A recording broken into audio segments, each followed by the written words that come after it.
Can't نے یہ ثابت کیا، ایک کریٹیک آف پیور ریزن اس کی کتاب جس نے ہنگامہ پیدا کر دیا تھا پورے یورپ میں. اس نے کہا اللہ کے وجود کے لیے جتنے منطقی دلیلیں دی گئی ہیں سب غلط ہیں، میں سب کو کاٹ کر دکھاتا ہوں. جیسے ہم کہتے ہیں لوہے کو لوہا کاٹتا ہے، منطق نے منطق کو کاٹ دیا. There is no logical reason to prove the existence of God. عقل خالص جو فطرت سے رہنمائی نہیں لے رہی، وہ فلسفہ جو ہے اس کی منزل کیا ہے؟ ایگنوسٹسزم یا اسکیپٹسزم، لاعدریت یا ارتیابیت. پھر اس نے ایک کتاب لکھی بعد میں، کرٹیک آف پریکٹیکل ریزن. اس نے کہا کہ عملی طور پر انسان اخلاق حسنہ اختیار کر ہی نہیں سکتا جب تک کہ خدا کو نہ مانے. علامہ اقبال نے اس کو تسلیم کیا ہے، کانٹ کے اس دعوے کو. وہ ان کی کتاب ہے reconstruction of religious thought in Islam, کہ کوئی منطقی دلیل خدا کے وجود کو ثابت نہیں کر سکتی. متکلمین نے کوششیں کی ہے لیکن دلیل دلیل کو کاٹ دیتی ہے، منطق منطق کا توڑ کر دیتی ہے. اس کائنات میں ہر شے اللہ کی نشانی ہے. جیسے آپ کو اپنے کسی دوست کی دی ہوئی کوئی شے دیکھتے ہی دوست یاد آ جاتا ہے، ایسے ہی آفاق و انفس میں اللہ کی نشانیاں ہیں. تمہارے اندر بھی اللہ کی نشانیاں ہیں. افلا ينظرون الى الابل كيف خلقت والى السماء كيف رفعت والى الجبال كيف نصبت والى الارض كيف سطحت فذكر انما انت مذکر. کیا یہ دیکھتے نہیں، غور نہیں کرتے اونٹ کو کیسے پیدا کیا گیا، کتنا اپنے ماحول کے ساتھ مناسبت رکھتا ہے. 7 دن نہ کچھ کھانے کو ملے نہ پینے کو ملے، اسے کوئی پرواہ نہیں. وہ دیکھتے نہیں آسمان کیسے بلند کر دیا گیا، دیکھتے نہیں زمین کیسے پھیلا دی گئی، دیکھتے نہیں پہاڑ کیسے گاڑ دیے گئے. اے نبی آپ یاد دہانی کرائیے، یہ نشانیوں کی طرف متوجہ کر دیجئے. آپ سوائے یاد دہانی کرانے والے کے اور کچھ نہیں. آپ میں اختیار نہیں ہے کہ آپ اللہ کو منوا لیں.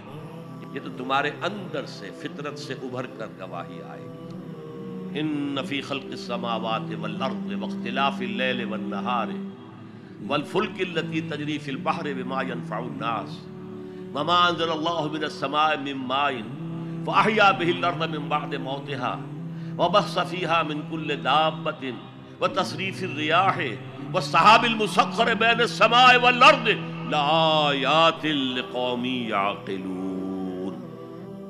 یقیناً آسمان اور زمین کی تخلیق میں، رات اور دن کے الٹ پھیر میں، اس کشتی یا جہاز میں کہ جو ایسا سامان لے کر چل رہی ہوتی ہے جو لوگوں کو نفع پہنچاتی ہے، اور وہ جو اللہ نے آسمان میں سے پانی اتارا اور اس سے زمین کو اس کی موت کے بعد زندہ کر دیا اور زمین میں پھیلا دیے ہر طرح کے جاندار، اور یہ ہواؤں کا چلنا اور یہ بادل جو مسخر ہے زمین و آسمان کے مابین، ان میں سے ہر ایک نشانی ہے، پہچانو. کیا مطلب؟ تم نے کسی مصور کی تصویر دیکھی، تعریف تصویر کی کرتے ہو یا مصور کی کرتے ہو؟ مصور کا کمال ہے، تصویر میں کیا ہے؟ ہاں وہ اپنے منہ سے بول رہی ہے، اپنی زبان حال سے اپنے مصور کی تعریف کر رہی ہے. تو کائنات کا ذرہ ذرہ اللہ تعالیٰ کی نشانیوں پر ہے. شیخ سعدی نے کہا برگ درختان سبز در نظر ہوشیار، ہر ورق دفترست از معرفت کردگار. یہ جو سبز درختوں کے پتے ہیں، ایک نگاہ ہوشیار جو کہ ان کی حقیقت کو پہچان سکے، اس کے نزدیک ہر پتا معرفت کردگار کا ایک بہت بڑا دفتر ہے. اور آج ہمیں معلوم ہے ہر پتا ایک فیکٹری ہے، فوٹو سنتھسس کا عمل اس میں ہو رہا ہے، سورج کی انرجی کو جذب کیا جا رہا ہے. دوسری طرف تمہارے اندر بھی ہے، سنوریہم آیاتنا فی الآفاق وفی انفسہم. بے دل نے خوب کہا تھا، ستمست گر ہوست کشد کے بسیر سرگ و سمندرا، تجھے غنچہ کم نہ دمیدئی در دل کشا بچمن درا. کتنے ستم کی بات ہے. تمہاری خواہش آمادہ کرتی ہے کہ چلو چمن میں دیکھو، پھولوں کی بہار دیکھو، درختوں کی بہار دیکھو، گھاس کے اوپر چہل قدمی کرو. ارے تم خود ایک پھول سے زیادہ کھلے ہوئے ہو. کبھی اپنے دل کا دروازہ کھول کر اس پہ داخل